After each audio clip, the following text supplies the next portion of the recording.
Howdy, all you delicious people. I'm here today to review The Sandman, Season 1, Episodes 5 and 6. So, first off, I gotta say, there's some interesting ideas going into these episodes. I thoroughly enjoyed them because I'm like, oh my god, Episode 6 was such a good episode, but then also there were some interesting ideas going into Episode 5. So I was like, man, these, hit the right spot when I was kind of just disappointed about the last two episodes. Because honestly, I could go on and watch episode 5 and 6 alone by itself and feel like it's worth it to just kind of watch those two episodes within this show, and that is so cool. So, and not have to watch how the show ends or how the show begins, just drop in on episodes 5 and 6 and rewatch them and just enjoy what happens in these episodes. So for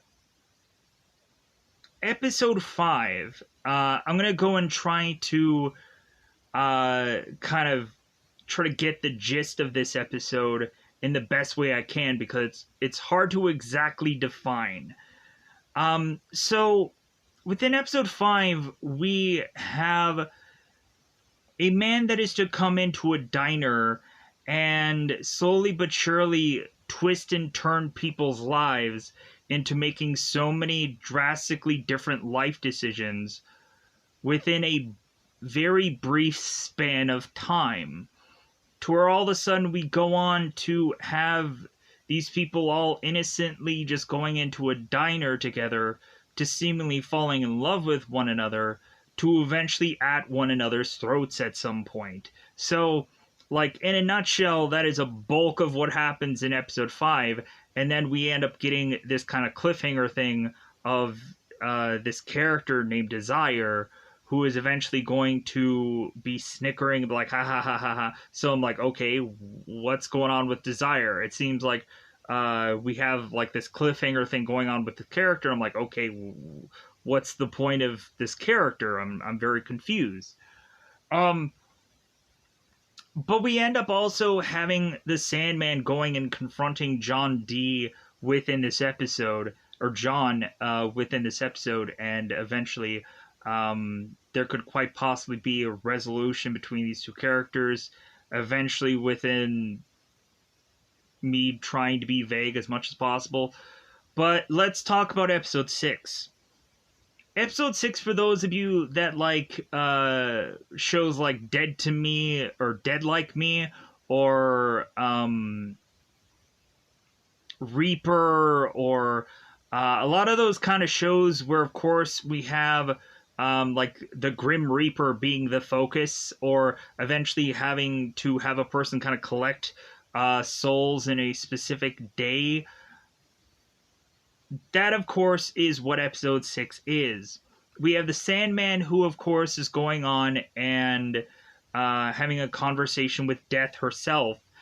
And, for those of you that also like Supernatural, the show Supernatural, eventually that has, death and angels and all kinds of things. It's funny that we never touched on the Sandman, I don't think, ever in that show, in, how many bajillion different seasons.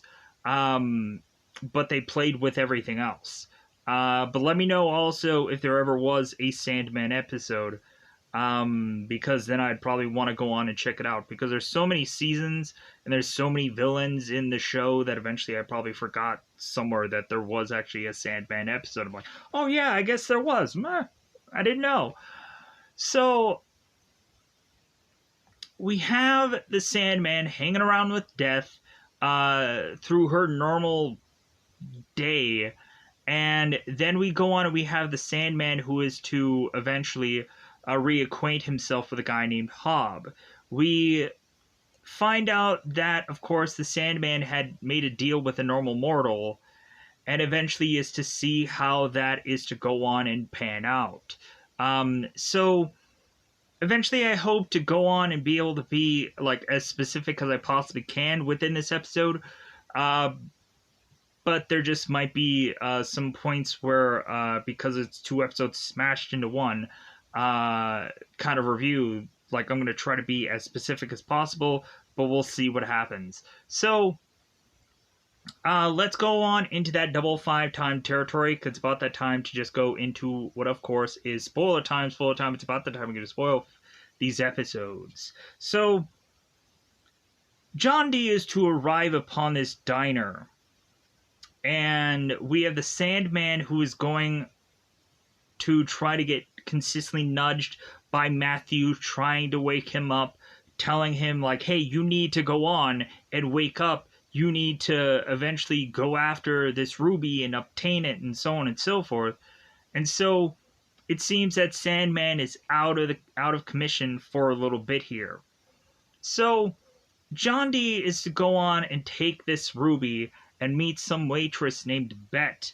And so John is to go on and talk to this woman and is to only get a coffee, and is to tell her that he is to have a ruby that can make dreams come true, and that Bet is to possibly see this man and be very honest with him. But it seems that the more and more that John is to talk to this waitress, the more he's really pulling the honesty out of her, the real truth about things. And so we find out sometimes what Bet is to say here. Like, she's just saying it just to be nice. And it's like, well, but that's not really the truth. So anyways, we have John that is to eventually find every little bit of details about everyone that is to go on into this diner. We, of course, have a guy that arrives who is to be named Mark, who eventually is to, at some point, be doing a job interview, so he's wearing a nice suit and tie.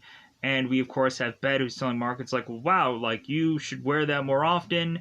You look great. And Mark is like, well, thanks. So we have Judy that, of course, is to have broken up with her lover. And so Judy is trying to go on and eventually call her friend, I believe Linda or Lindy, and eventually ask her if I believe Donna had called her. And Lindy's like, no, I haven't heard anything. Like, what's up? So Judy's like, no, I'm just kind of curious if Donna had called. So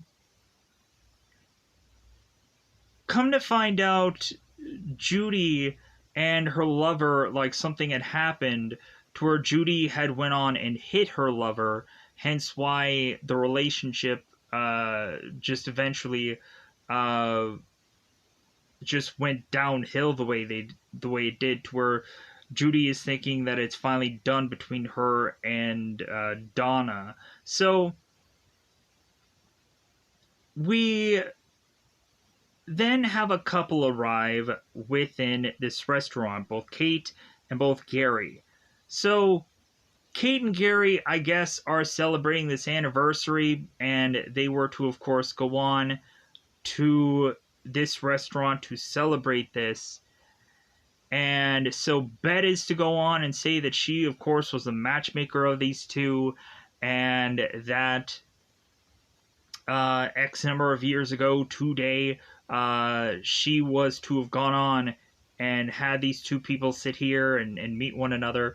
And Judy is going on and contradicting everything that Bet is saying. That actually, like, Bet isn't actually saying the real truth, and where both Gary and Kate were sitting is right where Mark was actually sitting, and that a lot of the things that, like I guess Bet just does not have a as good as memory as she is to say that she has, and so on and so forth. So we also had at one point where Mark was trying to give Bet, like, the benefit of the doubt, but Judy goes on and basically tries to ruin that, and is to say that Bet was almost trying a moment ago to set up Mark and Judy together, and Judy, of course, is gay and has no interest in a guy like Mark. So we have Gary and Kate who are celebrating their anniversary, and it doesn't really feel like this relationship between the two of them is going well.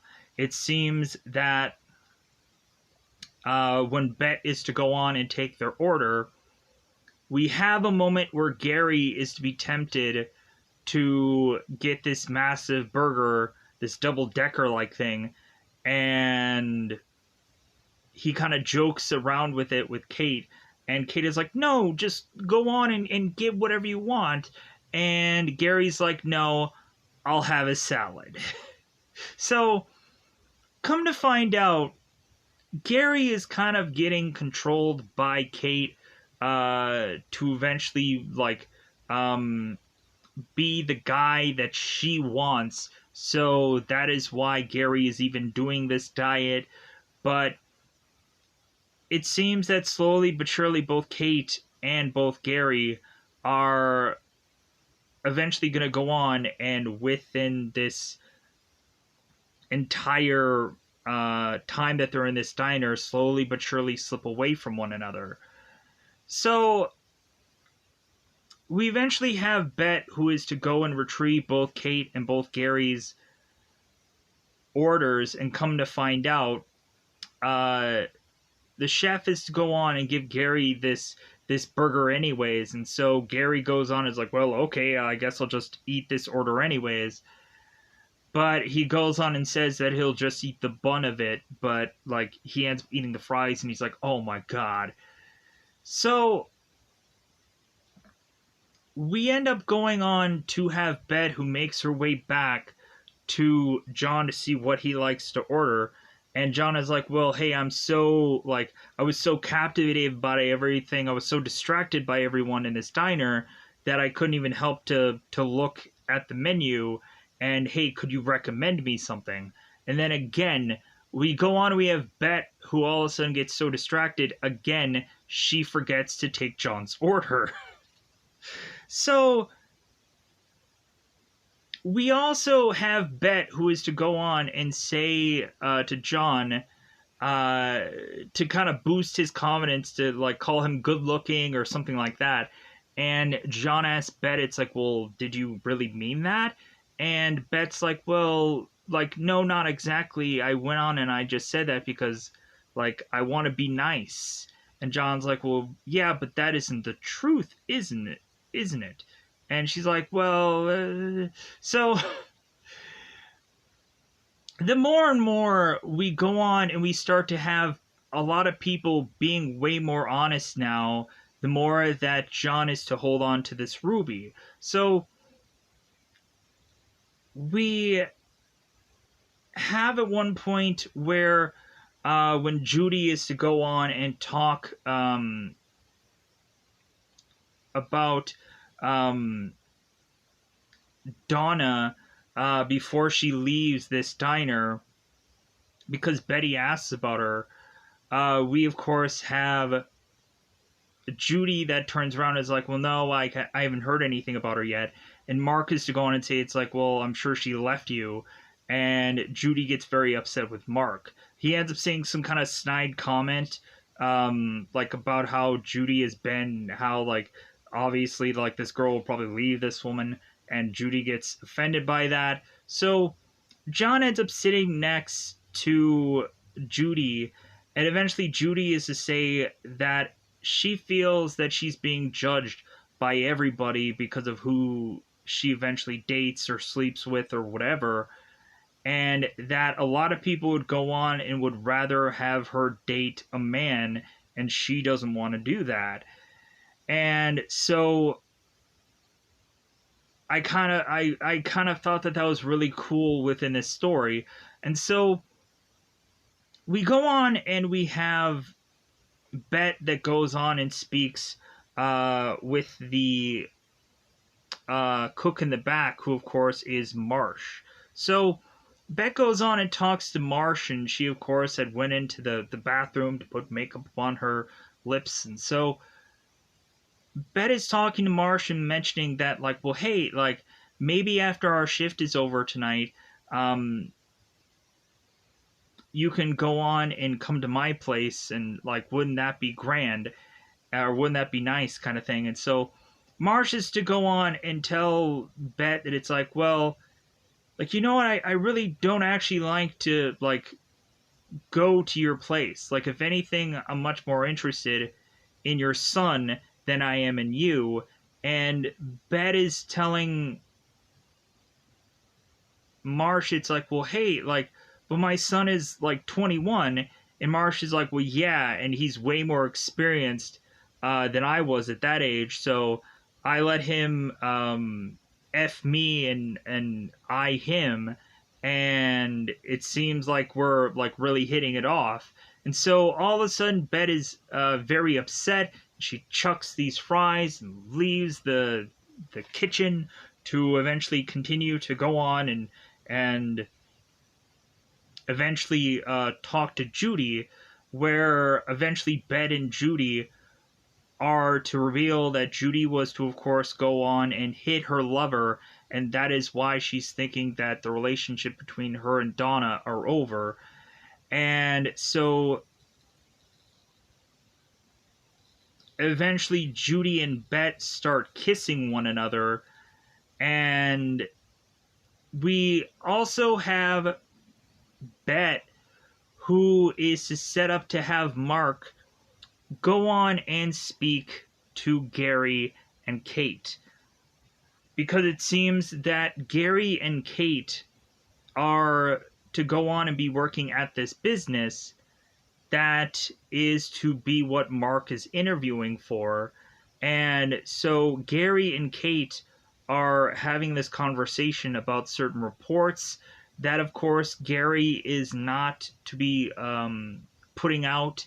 And so we have Kate who grabs the phone from Gary to eventually send the report, I believe, or eventually just double check to see if this is really a work text or if it's not. And eventually they replay this scene bizarrely all over again because Gary and Kate leave the diner, but then by the time that they end up exiting the diner, they all of a sudden turn around to eventually have Bet welcome them into the diner, and they go back into the diner and start eating all over again with the same exact meal. And Gary, this time around, is to look at this burger and he's like, compliments to the chef. Mwah. So,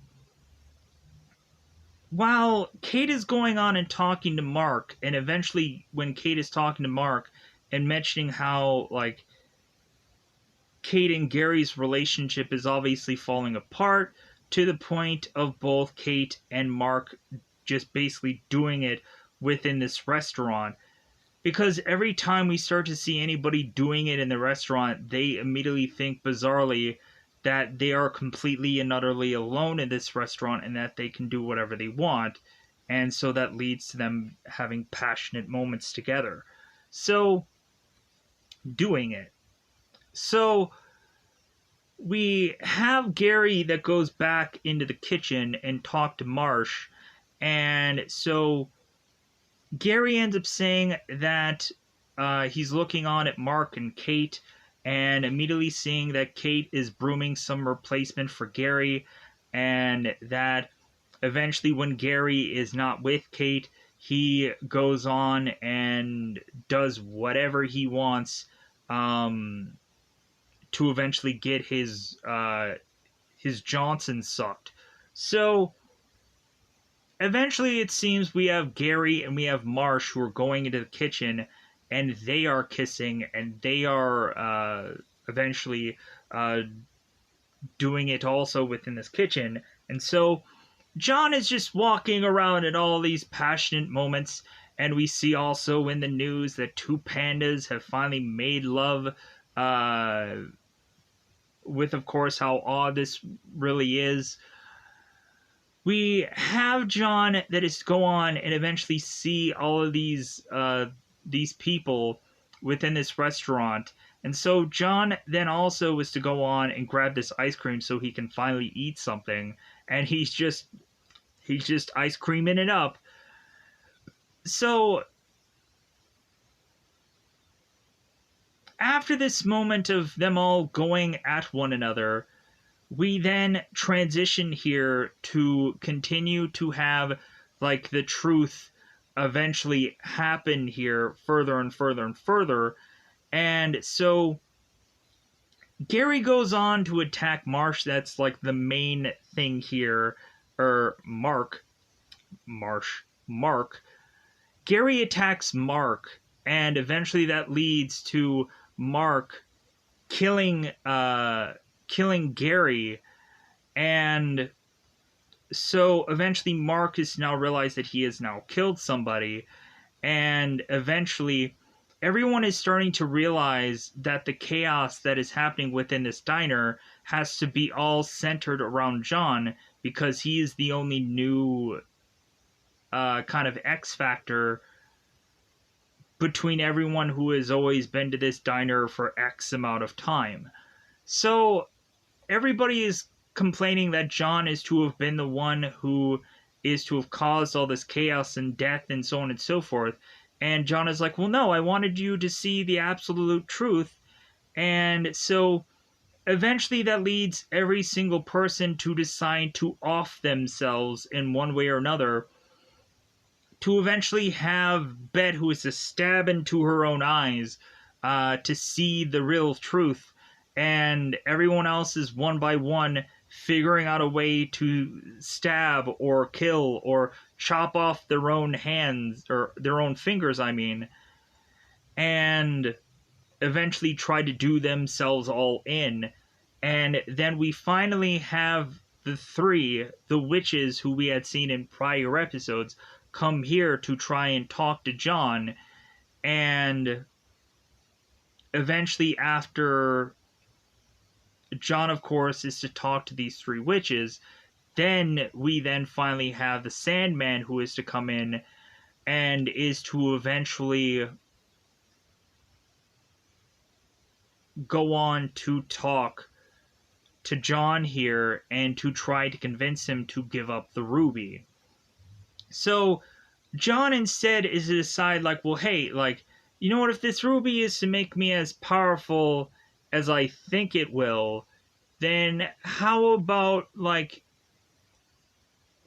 Dream, how about you and me, how about we have a fight? Like, how about we see, like, who wins out of this battle?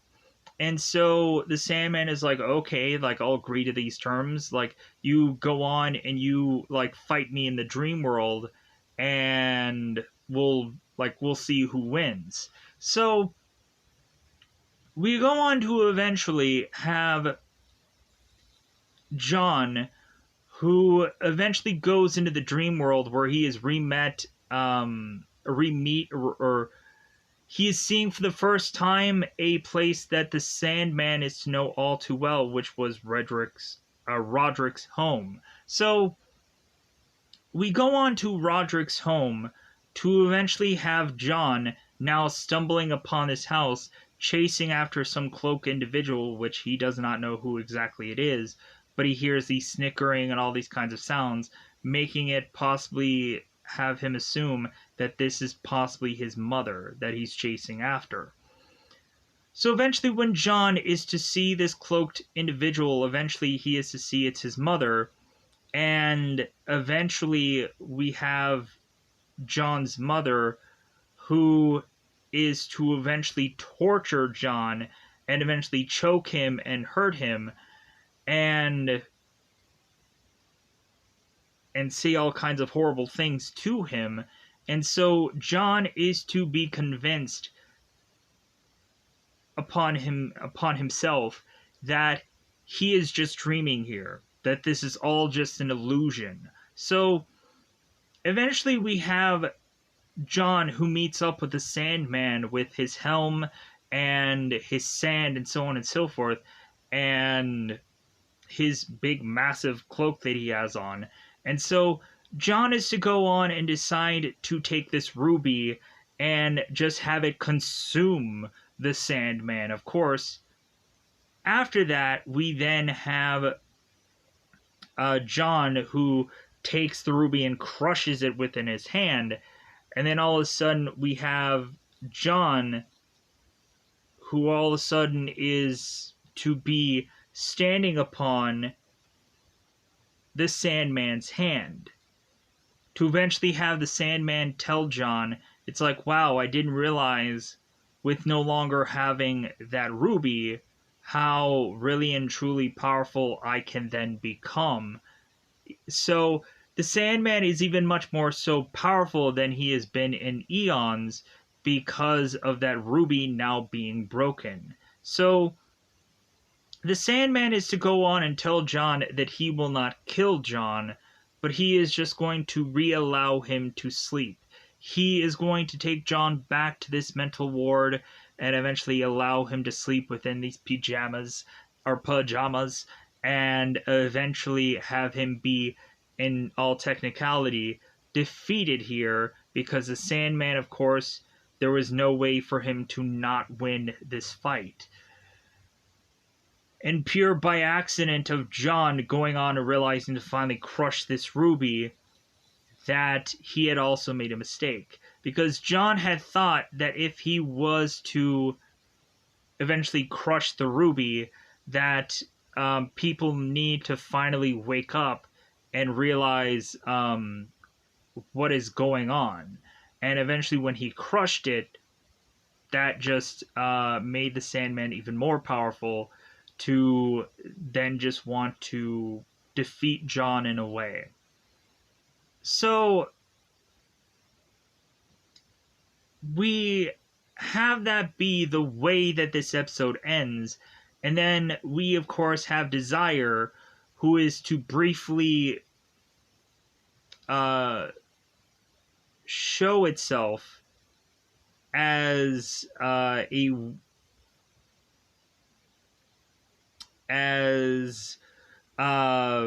Mason Alexander Park. So, okay, I was like, oh, like, this is interesting. So, and, like, Desire is just to say, it's like, well, hey, like, I'm gonna come after you kind of thing, like, and so, eventually we just, every single one of these episodes, like, by the end of the episode, we just have Desire who just shows up and is like, oh, hey, I'm here again, I'm eventually gonna come after Sandman at some point. I'm gonna do something, it's gonna happen somewhere. I'm just taking my sweet time. It's like the Corinthian who is eventually just kind of like, yeah, I'm gonna go on and maybe kill people. Maybe I'll just tell people where to go and what to do. But yeah, like the Corinthian is just chillaxing. He's just off to the side somewhere, just doing something. So let's get into episode 6. So in episode 6, we go on, and at the beginning of episode 6, we have the Sandman that is going on and consistently feeding these pigeons this little thing of bread. So we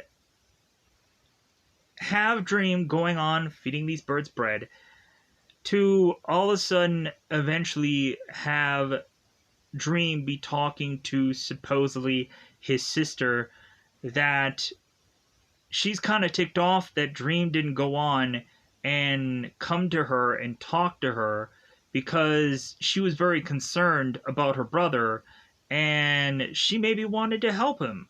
But it seems that, like, the Dream wanted to just go on and just help himself. And luckily he made it out of this in perfect condition, so on and so forth, even much more powerful than he even was in prior episodes. So we come to find out that this character is none other than Death. And so the funny thing is, we have this one guy who has this, like, it looks like a volleyball, but it may be a soccer ball that consistently keeps hitting Dream, and Dream grabs it, and the guy's like, wow, like, you have a pretty good catch. And then eventually, when Death is to be near Dream, eventually this same ball is to come at Death. And we have the same guy who is going on of like, wow, like, this girl can like easily catch this ball. So we go on to eventually have Death, who is to eventually talk to the guy who is to have this ball, and Death is to go on and tell this man that she will see him soon. And it's like, well, what does that mean? What does that mean, Death? So Dream and Death are having this conversation that eventually leads Death to now need to go on to eventually collect her souls for that day, and is to go on and tell Dream, it's like, well, hey, you can hang along with me. Also, one thing that I forgot about, because of the chaos of the last episode, there was a moment where Dream was to look around at the real world, and he was to go on and say that he not only now needs to fix the dream realm, but then he also needs to fix the real world as well. And so eventually, at some point, he'll get to all of that. So it's like, man, like, Dream has just left his own realm to decay, and now, like, the real world is in some havoc. Like, man, like, Dream is gonna have so much stuff to just clean up. Or hopefully there's going to be somebody that's going to snap and eventually have it all be fixed. And maybe Dream at some point is going to either talk to God or somebody, and eventually that might all just happen. To just have, like, the Dream be like, yeah, like, I don't want to clean up all this stuff. Can we just have somebody else is going to just do that? Can we just go on and just have somebody else who goes on and fixes everything? Because I just don't. So we have Dream and we have Death, who are going on to eventually start to meet up with some characters here. So we have both Death and we have both Dream, who eventually make their way to this one spot where all of a sudden they're hearing this violin being played. And so we, of course, have Dream, who is mentioning that he hasn't heard this song in like 200 years. And so Dream and Death are to go on to meet with a guy named Harry, where it seems that this old man's time is up. So eventually, before Harry is to go on and leave and shuffle off this mortal coil, we have Harry, who is to do one last prayer, and do that because, of course, like, his father told him that it's like, well, hey, you should do like one prayer before you go on, and like, so he ended up doing it one last time. So Death goes on and collects that guy, and then eventually is to lead to a number of people, even having Death going on and collecting a baby. What horrible thing. But Death is to, of course, go on and tell Dream that the thing that she loves about this job, and she realizes that, is that she'll never be alone. That her going on and eventually holding hands with all of these people to usher them into their afterlife is saying that she'll always be with somebody. And, like, that's the one true great thing about her job, is that she'll never feel lonely. And so we also have this tourist husband who is to go on and be collected by Death. And the tourist husband is to want to talk to Death to be like, well, wait a minute, like, there's a certain number of codes that I have to give on to my wife. And Death is like, well, I'm sorry, like, if you're seeing me, like, we've already passed that point. And so we go on to have Death, who is to collect this tourist, and eventually we go on to have this wife who is to notice that her husband is being dragged out of this water, and she's like, oh my god, he's dead. So we continue on to see a number of these people all being collected by death, so on and so forth. And the very last one we come back to is to eventually have that volleyball character, or that soccer, whatever ball that was. I'm not quite sure exactly what that was. Because it's like white, it looks like a volleyball to me, oddly. Um, so we have Death, who goes on and is to re-meet up with this guy who was to get this ball that was to be by this vehicle. And so this guy has to go on and mention that it's like, well, hey, like, I went on and, like, I missed Death by that much. And eventually, Death is like, yeah, I don't think you missed that car all that much. And come to find out, Death is to take this guy to eventually see that he had died. So Death is going to depart from Dream and tell him, like, well, hey, you go on and you visit with Hob, because, like, you have an appointment to make. And so Dream is like, well, yeah, like, of course. So come to find out, now we have to tell Hobbs' story. So we of course have a guy named Hob, but I think he has an actual name here, but I just call him Hob because it's easy, because that seems to be his name. But it's Hob Gadling. So this of course is 1389. And so in 1389, both Death and Dream are to make their way into this pub. And so all of a sudden, we have this one guy named Hob who goes on within this bar to eventually say that he thinks that he wants to be the first person to never die. That eventually, like, hey, dying is for everybody else, but, like, I think I'm just gonna go on and skip that part. And everybody's like, what? Seriously? And Hal was like, yeah, I think I'm just gonna I'm just not gonna die. It sounds great, right? So all of a sudden, both Death and Dream are hearing this conversation, and Death and Dream are like, well, hey, like, should we grant this person this wish? Should we give him what he wants? And Dream is holding a bet with Death that after 100 years, this guy will be begging him to die. And so, like, Dream and Death have this bet going. So Dream goes on to eventually meet with Hob and says to him, it's like, well, hey, like, so, like, you wouldn't mind, like, living another 100 years and, like, meeting me at this same exact bar to eventually see how your life went. And Hob is like, well, yeah, sure, all right.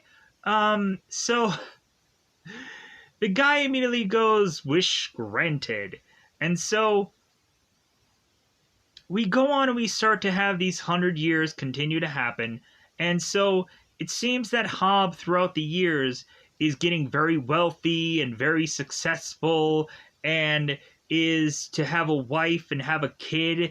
And with all of that, it's like, we have Hob who's like, this must be what heaven feels like, because, like, man, like, this is so great and this is so wonderful. And so Dream is asking Hob, it's like, so, like, you want to continue to just, like, continue doing this, right? And so Hob is like, yeah, of course. And so we go and we have Dream who's like, okay, in another 100 years, like, we'll meet here and, like, see what the next 100 years will give you. So 100 years later, we go and we have Hob, who is to have lost everything. He's to have lost his fortune. He's to have lost his son in his 20s with this bar fight, and lost his wife. He lost everything. And now he is this homeless person that is to desperately need food, because it has been such a long time since he has eaten. but he can't die, so he can't even die of like starvation. So we go on and we then have Dream, who is talking to Hobbs, is like, well, hey, like, are you okay to like die now? And Hobbs is just like, well, no, like I still have like so much hope that I'm gonna go on, and there's so many possibilities that I can still go on, and like, cause in his previous 100 years, like he was even like being in the same uh like building as the queen, and she was sleeping in his like same location, and how he was like, man, I'm on cloud nine, and then the next 100 years he loses everything and nobody gives a about him. um and so I think there's another 100 years that pass, and I think also at one point he ended up being like uh in the knighthood and all these kinds of other things. And so eventually within the next 100 years things seem to turn around and be on the up and up. And so via that 100 years it seems that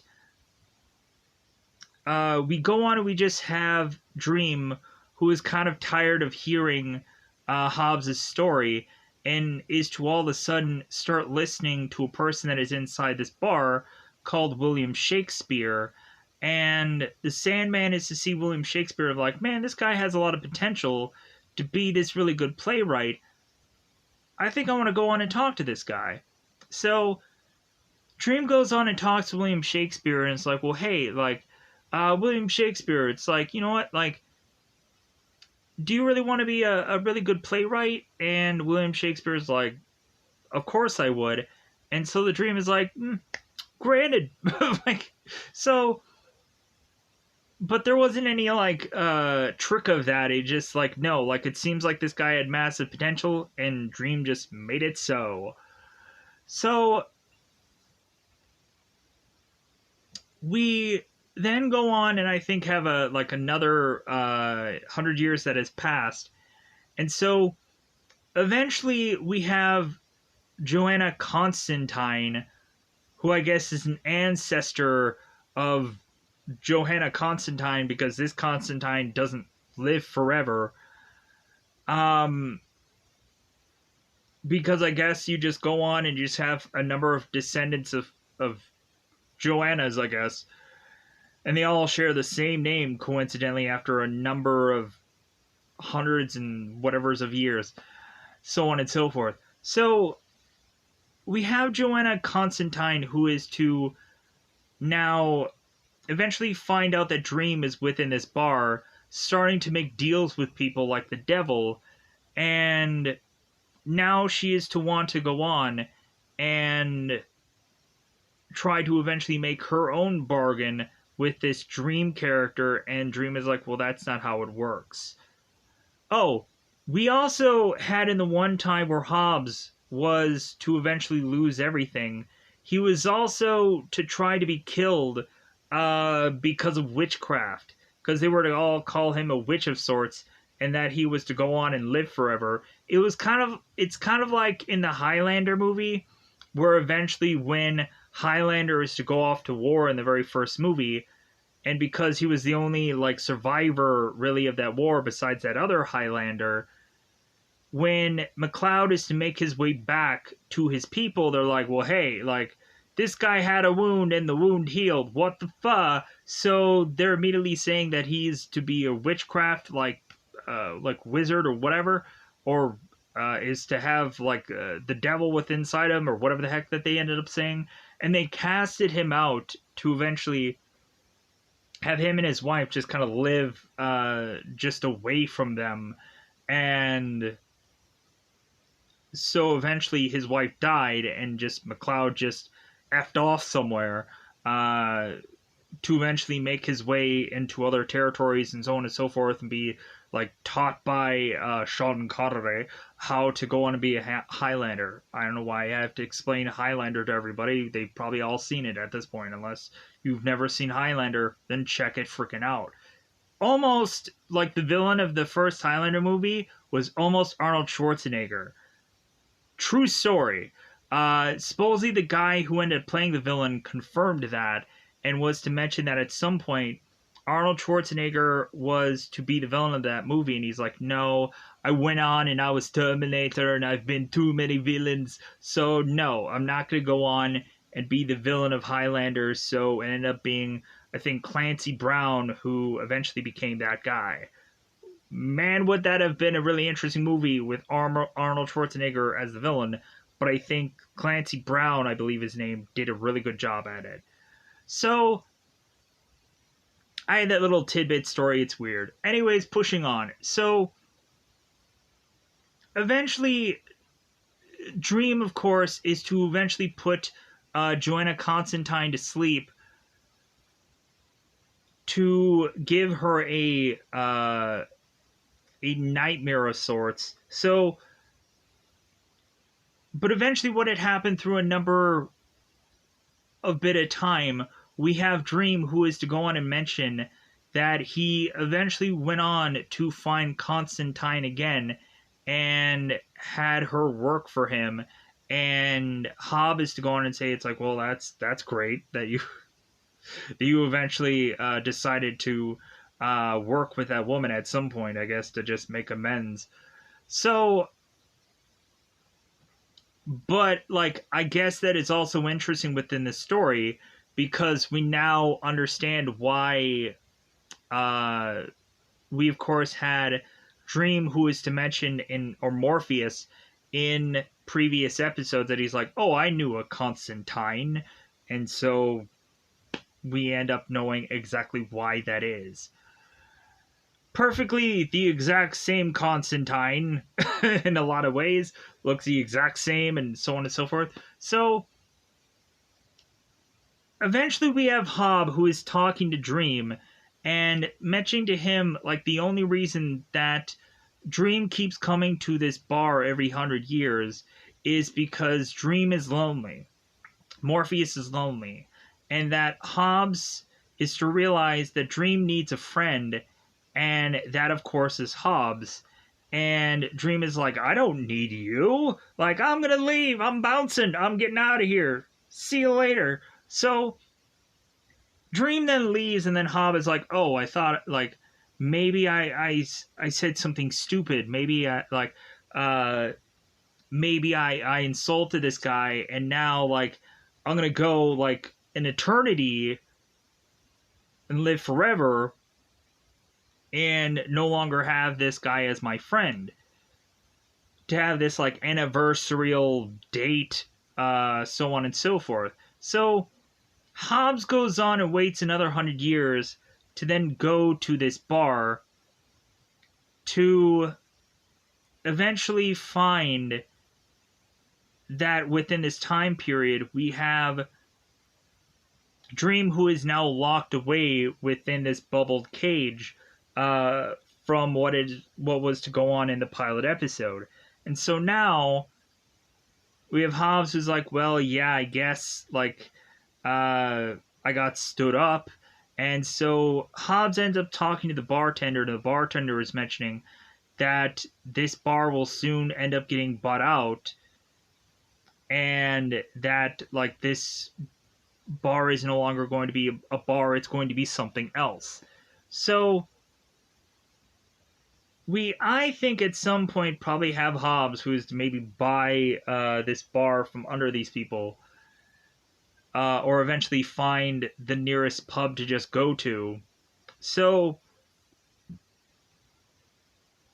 after Dream is to make his way to eventually be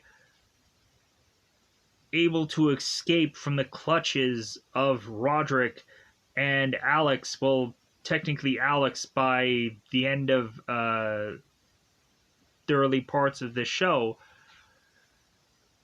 we then have Dream, who is to make his way to his anniversary to meet up with Hobbs, and eventually have Hobbs tell Dream, it's like, hey, you're late. And Dream is like, well, hey, like he's to go on and just be like very apologetic and just like, hey, let's go on and let's talk about things, let's kind of catch up and so on and so forth. So, really, after we finally get all of that story, we again have Desire that is going through and looking at these certain um, placed objects and is again planning her master plan somewhere down the road. And that's how, of course, we end episode 6. So, some interesting things going on here. Let me know if there's anything that I did forget about, because I'm sure there is. I didn't go through all the time periods. I just kind of went through the first one and then just like eventually tried to remember all the stuff that happened through all of the other things, because it felt very repetitive during that whole bubble of time that they kept going on to the same bar, and so it's like, okay, which thing happened at what point, perfect point in time. So with that said, I think I'm gonna go on and get the heck out of here, so I can go on and try to possibly squeak out another review for today before calling it a day. So goodbye, everybody. Goodbye, everybody.